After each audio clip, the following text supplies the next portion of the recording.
घर घर सिर्फ ईंटों से थोड़ी ना बनता है। अब कुछ बड़े लोग बड़ी बड़ी इमारतें बनाकर उसे घर कहते हैं। नहीं, घर ऐसा थोड़ी ना होता है। घर तो वो होता है जो चुपचाप सब कुछ सुनता है, सब कुछ देखता है, आपकी सारी यादों को चार दीवारी में समेटता है। सबकी अपने अपने घरों के साथ अलग अलग यादें जुड़ी होती हैं। किसी का बचपन छिपा होता है तो किसी का बुढ़ापा बसा होता है।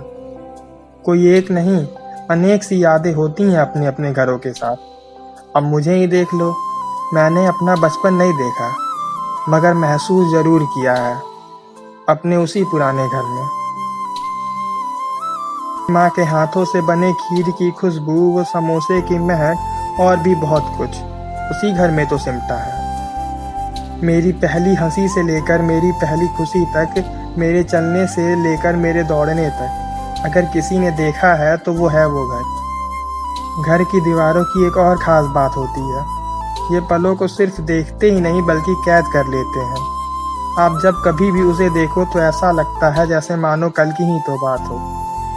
पापा के प्रमोशन से लेकर मेरे बोर्ड्स में आने वाले लड्डू तक, पापा के प्रमोशन से लेकर मेरे बोर्ड्स में आने वाले लड्डू तक, इन सभी यादों को उस चार दीवारी ने संभाल कर रखा है।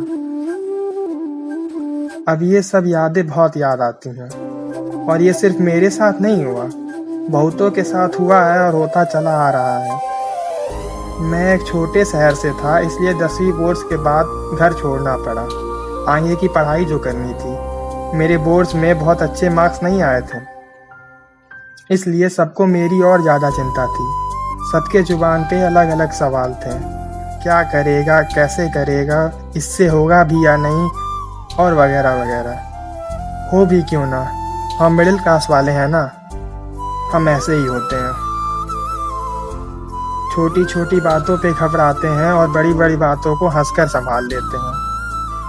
मेरा दाखिला लखनऊ शहर के एक अच्छे खासे स्कूल में कराया गया। मैं पहली बार घर से दूर जा रहा था। माँ, पापा, भाई और दादा दादी सबने अपने अपने हिस्से का ज्ञान दिया। ऐसे पढ़ना, वैसे पढ़ना, ये मत करना, वो मत करना, वगैरह वगैरह। लेकिन माँ तब भी चुप थी।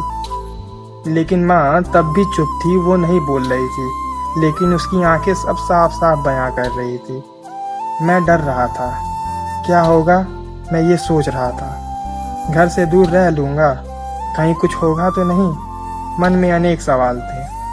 लेकिन फिर पीछे से आवाज़ आई, लेट हो रहा, जल्दी चलो, पढ़ना है ना।